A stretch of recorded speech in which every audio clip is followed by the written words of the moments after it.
നമസ്കാരം. ഇത് ശക്തിരൂപണ ആദിപരാശക്തി ക്ഷേത്രമാണ്. ചൊവ്വര ആലുവെന്ന് ഒരു 4 കിലോമീറ്റർ ഡിഫറൻസ് ഉണ്ട്. ചൊവ്വര എന്നുള്ള സ്ഥലത്താണ് നിൽക്കണേ. പിന്നെ ഇതിൻ്റെ ഐതിഹ്യം എന്താണെന്ന് വെച്ചാൽ മൊത്തം 12 ഏക്കറാണ് ഈ സ്ഥലം. അപ്പോൾ ഇതൊരു ഡൈനാമിക് ടെക്നോ മെഡിക്കൽ എന്നുള്ള കമ്പനിയാണ്, ഒരു പ്രൈവറ്റ് കമ്പനിയാണ് നമ്മളിത് എടുത്തത്. അപ്പോൾ അവർക്ക് ഓർത്തോടെ കമ്പനിയാണ്, മെഡിക്കൽ കമ്പനിയാണ്. അപ്പോൾ നമ്മളിതൊരു ഗോഡൗൺ പണിയാൻ വേണ്ടിയിട്ട് മൊത്തം ഈ സ്ഥലം എടുത്തിട്ട് നമ്മളത് പണിയാൻ വേണ്ടി തീരുമാനിച്ചു. എല്ലാം റെഡിയാക്കി ഇവിടെ വന്ന സമയത്ത് എന്ന് വെച്ചാൽ ഒരു അഷ്ടമംഗല പ്രദേശം വെച്ച് നോക്കുമ്പോൾ ഒരു പറഞ്ഞത് ഇവിടെ ക്ഷേത്രങ്ങളൊന്നും അല്ലാണ്ട് വേറെ ഒന്നും പണിയാൻ പറ്റില്ല എന്നുള്ള രീതിയായി. അത് എന്തുകൊണ്ടാണെന്ന് ചോദിക്കുമ്പോൾ ഇവിടെ ആദിപരാശക്തി ദേവിയുടെ ചൈതന്യം ഉണ്ട്. ഇത് ദേവന്മാരും നേരിട്ട് വന്നവർ സ്ഥിരമായിട്ട് ഒരു പൂജ അവിടെ നടക്കുന്നുണ്ട്. ഇതിൻ്റെ കൂടെ ബാക്കി ശിവകുടുംബം അങ്ങനെ എല്ലാ ദേവന്മാരും ഇവിടെ ഉണ്ട് എന്നുള്ളത് അറിഞ്ഞത്.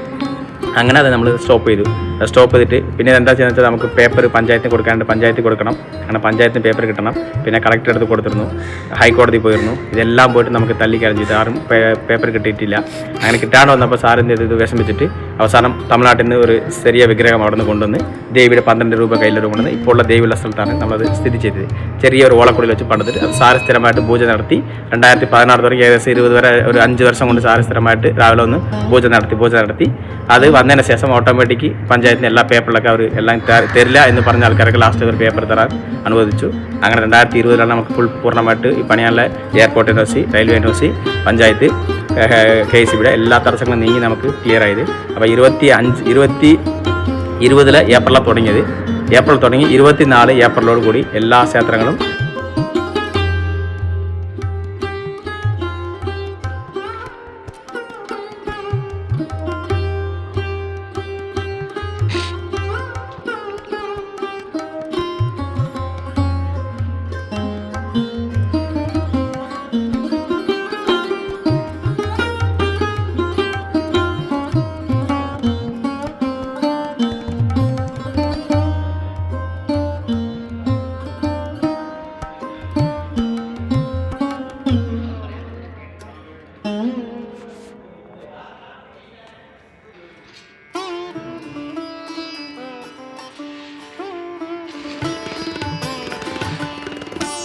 മെയിൻ പ്രധാനം ആദിപരാശക്തിയാണ്. 12 കൈയുള്ള സിംഹവാഹന ക്ഷേത്രമാണ്.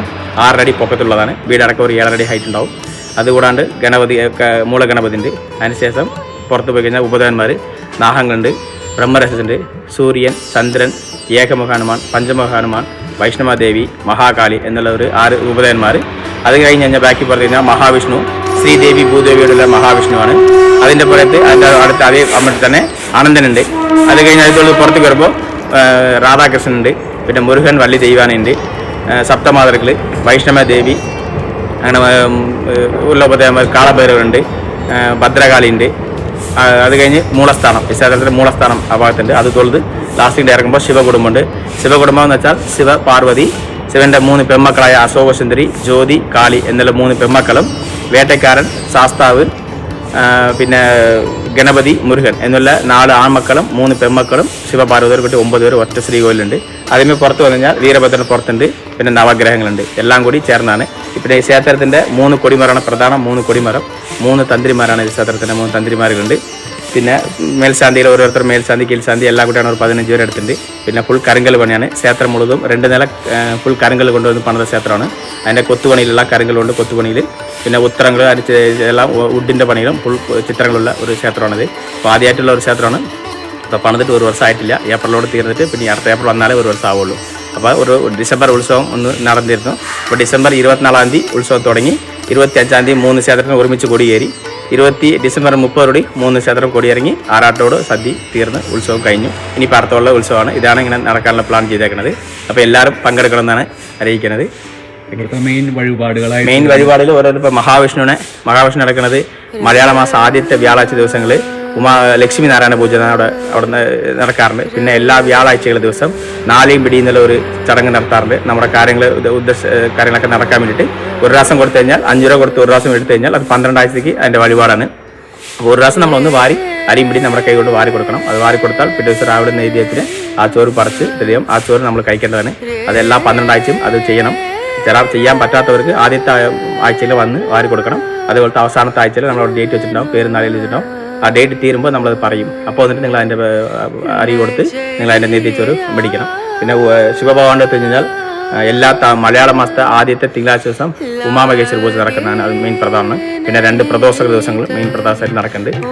ദേവിക്കാണെങ്കിൽ ലക്ഷ്മി നാരായണ പൂജയുണ്ട്, പിന്നെ ചെറിയ ചെറിയ ഉപദേവന്മാരുടെ അടുത്ത് ഓരോരുത്തരും കാളഭൈരവർക്ക് സ്പെഷ്യൽ പൂജകളുണ്ട്, നാങ്ങളുടെ അടുത്ത് ആയില്യ പൂജകളുണ്ട്, പിന്നെ സുബ്രഹ്മണ്യൻ്റെ അടുത്തുള്ള പൂജകളുണ്ട്. അങ്ങനെ പലതും ചെറിയ ചെറിയ ഉപദേവന്മാരുണ്ട്. അതിൻ്റെ പൂജകളൊക്കെ നമ്മൾ കണ്ടിന്യൂവായിട്ട് നടത്തുന്നത്. അത് നമ്മൾ ഈ ഇവിടുത്തെ ഗ്രൂപ്പിൽ അനുസരിച്ച് 2 ദിവസം മുമ്പ് നമ്മൾ ഗ്രൂപ്പിലെല്ലാം ഇട്ട് കൊടുക്കും.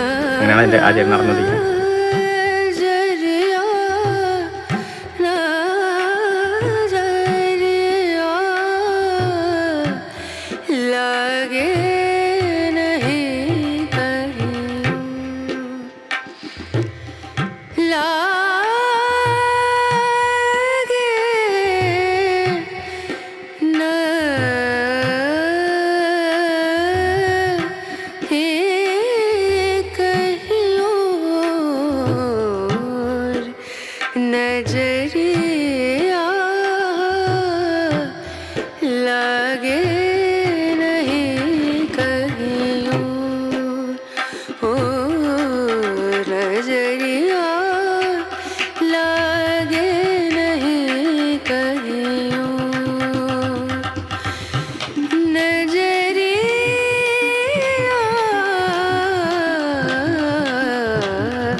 പിന്നെ ദേവിക്ക് പട്ടുകൊടുത്തലുണ്ട്.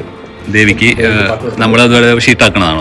റിസെപ്റ്റാക്കി 5 റിസെപ്റ്റാക്കി കൊടുത്താൽ ദേവിക്ക് നമ്മൾ അവിടെ സമർപ്പിക്കുക അത് എടുക്കണമെങ്കിൽ എടുക്കുക. അത് നമുക്ക് അവർ തിരിച്ചുതരും, നമ്മൾ വീട്ടിൽ കൊണ്ടുപോകാം. പിന്നെ തട്ടമുണ്ട്, ദേവിക്ക് തട്ടം, മറ്റേ വള കൺമസി എല്ലാം കൂടി ചേർന്ന് പട്ടുണ്ട്. അതും തട്ടം തീർത്തിട്ട് തിരിച്ചത് നമുക്ക് തിരിച്ചുതരും. അത് നമുക്ക് ഇതുപോലെ തന്നെ ഇതേപോലത്തെ ഷീറ്റാക്കിയിട്ട് നമുക്ക് കൊണ്ടുപോകാം. എന്താണ് ഇതിന്റെ ഒരു ഐതിഹ്യം? ദേവിക്ക് കല്യാണത്തിന് എന്തെങ്കിലും നമ്മൾ നേർച്ച തടസ്സങ്ങളൊക്കെ കാര്യങ്ങളുണ്ടെങ്കിൽ കൊടുക്കാം. ഇതും അതിലൊക്കെ അത് കല്യാണത്തിന്റെ മക്കൾ കല്യാണത്തിനുണ്ടാണ്. പിന്നെ നെയ്യ് വിളക്കുണ്ട്, പിന്നെ എണ്ണ, പിന്നെ തേനുണ്ട്. തേനും വരുമ്പം കൂടി ഉള്ള ഒരു ചടങ്ങ് കൊടുത്തു കഴിഞ്ഞാൽ പ്രാർത്ഥിച്ചു തരും. അത് നമ്മൾ സ്ഥിരമായിട്ട് കുട്ടികൾക്ക് എല്ലാവർക്കും കൊടുക്കാനുള്ളതാണ്. പിന്നെ ചരടുണ്ട്. പിന്നെ ഇത് നമ്മുടെ ആൾരൂപങ്ങൾ വഴിപാടായിട്ട് ഓരോരുത്തർക്കും ഉള്ള ബുദ്ധിമുട്ട് കൊണ്ട് ആൾരൂപങ്ങളുണ്ട്. ഇത് കൊടിമര എണ്ണയാണ്. ഈ കൊടിമര നമ്മൾ എണ്ണയിൽ 32 വരെ നമ്മൾ പച്ചല മരുന്നുകളൊക്കെ മിക്സ് ചെയ്ത് ഒരുമിച്ച് അത് കാഴ്ച കറക്റ്റ് എണ്ണയിൽ ചൂടാക്കി. ഈ എണ്ണ നമുക്ക് കഴിക്കാനല്ല, ഇത് വേദനകൾക്കുള്ള ഇത് പുരട്ടിയിട്ട് നേരെ ചൂടാക്കി പുരട്ടിയിട്ട് ഒരു 6 മണിക്കൂർ കഴിഞ്ഞ് കുളിച്ചാൽ മതി. ബാക്കിയെല്ലാം അതിൽ തീരും. അപ്പോൾ പ്രായമുള്ള ആൾക്കാർ കൂടുതൽ മേടിച്ചിട്ടുള്ളത് ഇതാണ്. അത് കിട്ടാറില്ല. സ്ഥലത്ത് കിട്ടാറുണ്ട്, ഗുരുവായൂർ എല്ലാ സ്ഥലത്തും ഉണ്ടാവും. പക്ഷെ അവർ തരില്ല. ചോദിച്ചാൽ നമുക്ക് തരില്ല. അത് വേറെ എല്ലാ ആൾക്കാർ ചോദിച്ചാൽ കിട്ടുള്ളൂ. നല്ല റേറ്റ് ഉണ്ട് അതിന്. ഇത് നമ്മളിപ്പോൾ 30 അച്ഛൻ കൊടുക്കണേ. 30 രൂപ. ഇത് 30 രൂപ. കാരണം ഇപ്പം നമ്മൾ ഇഷ്ടംപോലെ ഉണ്ടായിരുന്നു. അപ്പോൾ നമ്മൾ വരുന്ന ആൾക്കാർ ഇത് വെച്ചിട്ട് വരുന്നവർക്ക് കൊണ്ടുപോകട്ടെ എന്നുള്ള ഇതിൽ സ്റ്റാർട്ടിംഗ് അല്ലേ. അപ്പോൾ കൊടുത്തേക്ക് നമുക്ക് 3 കൊടിമര ഒരുമിച്ചിട്ടുണ്ട്. ഇതെല്ലാം എണ്ണ കൂടുതലുണ്ടായിരുന്നു. ഇത് കൊടിമരത്തിന്റെ ഔഷധമായിട്ട് അത് കൊടിമര കഴിച്ച് ചെത്തി ഇത് കറക്റ്റ് ഒരു തൊല്ലി തോണി കെട്ടി കൊട്ടി പോലത്തെ കെട്ടി ഇത് അതിനുള്ളിൽ ഇറക്കും. കൊടിമര ഇറക്കി ഇതിന് മുകളിൽ എണ്ണയൊക്കെ ഒഴിച്ച് ശരിക്കും കുതിർന്ന് നിൽക്കണം. കുതിർന്നിപ്പം സാധാരണ ഒരു 6 മാസം നിൽക്കാറുണ്ട്. നമ്മുടെ അങ്ങനെയല്ല, നമ്മുടെ ഒരു 1.5 വർഷം അടുത്തുണ്ടായിരുന്നു കൊടിമരത്തിനുള്ളിൽ 3 കൊടിമരം വരും. ഈ കൊടിമരം എന്ത് മരം കൊണ്ടായിരിക്കും? തേക്ക് മരം. മൊത്തം 62 അടി ഹൈറ്റാണ് ഒരു തേക്ക് മരം. അങ്ങനെ 3 തേക്ക് മരം. അപ്പൊ എണ്ണ ശരിക്കും അത് തേക്ക് മരം ചെത്തി റെഡിയാക്കി അതുകൊണ്ട് കൽപ്പൂർ പച്ചക്കൽപ്പൂർ എല്ലാം കൂടി മിക്സ് ആക്കി ഒരുമിച്ച് തേച്ച് ഉള്ളിലേക്ക് ഇറക്കി വെക്കും. അപ്പൊ അതിനോട് ചേർത്ത് ഈ പച്ച ഔഷധ ഗുണമുള്ള പറഞ്ഞാൽ അത് പുറത്ത് കിട്ടുന്നുണ്ട്. പുറത്ത് കിട്ടുന്നതിനെക്കാളും കൂടുതൽ ഇങ്ങനെ ക്ഷേത്രത്തിൽ കിട്ടുമ്പോൾ അതിന്റെ പ്രധാനം ഒറിജിനൽ ആയിരിക്കും. അപ്പോൾ മരങ്ങളൊന്നും ബെൻഡാവില്ല, കേട് വരാൻ പോലെ പുഴുവൊന്നും വരാൻ പാടില്ല. അങ്ങനെ ആ ഒരു ഇതിനകത്ത് കളങ്ങളെ നിൽക്കേണ്ടതല്ല. അതിന് വേണ്ടിയിട്ട് പച്ചല പരത്തുള്ളത്. അതുപോലെ തന്നെയാണോ ഈ എണ്ണ? അതുപോലെ സാധാരണ തന്നെയാണ്. ഇതൊക്കെ സാധാരണ വെളിച്ചെണ്ണ നമുക്ക് വിളക്കിനെ വിളിക്കാനുള്ളതാണ്. നമ്മൾ ഒഴിച്ചു കൊടുക്കാം. പിന്നെ ഇവിടെ കാലഭൈരവനുള്ള വഴിപാടിൽ അവിടെ മുട്ടറക്കലുണ്ട്. മറ്റേ കാലഭൈരവനുള്ള ഒരു തനിച്ച് പൂജയിലുണ്ട്. ആയില്യ പൂജ, മുട്ടറക്കൽ എല്ലാ ദിവസവും ഉണ്ടോ? മുട്ടറക്കൽ എപ്പോഴും ഉണ്ട്. നാളികേരം നമ്മൾ കൊണ്ടുവരണം. ഇവിടെ തന്നെ ഉണ്ട്. എല്ലാം ഇവിടെ ഉണ്ട്. നാളികേരം കുറച്ച് ഗണപതിക്ക് പൊട്ടിക്കാനുണ്ട്. അപ്പോൾ മുട്ടറക്കൽ വെച്ച് നാളികേരം വെച്ചിട്ടാക്കിയാൽ നാളികേരം കൊണ്ട് കൊടുത്താൽ അവിടെ മറ്റേ ദേവിയുടെ അടുത്ത് നടക്കി വെച്ചിട്ട് അവിടെ മുട്ടറക്കിട്ട് അതിന്റെ ദോഷഫലങ്ങൾ എന്തെങ്കിലും അവർ പറയുമോ? മുട്ടറക്കിട്ട് തുടങ്ങിയേക്കണത് ശരിടാ.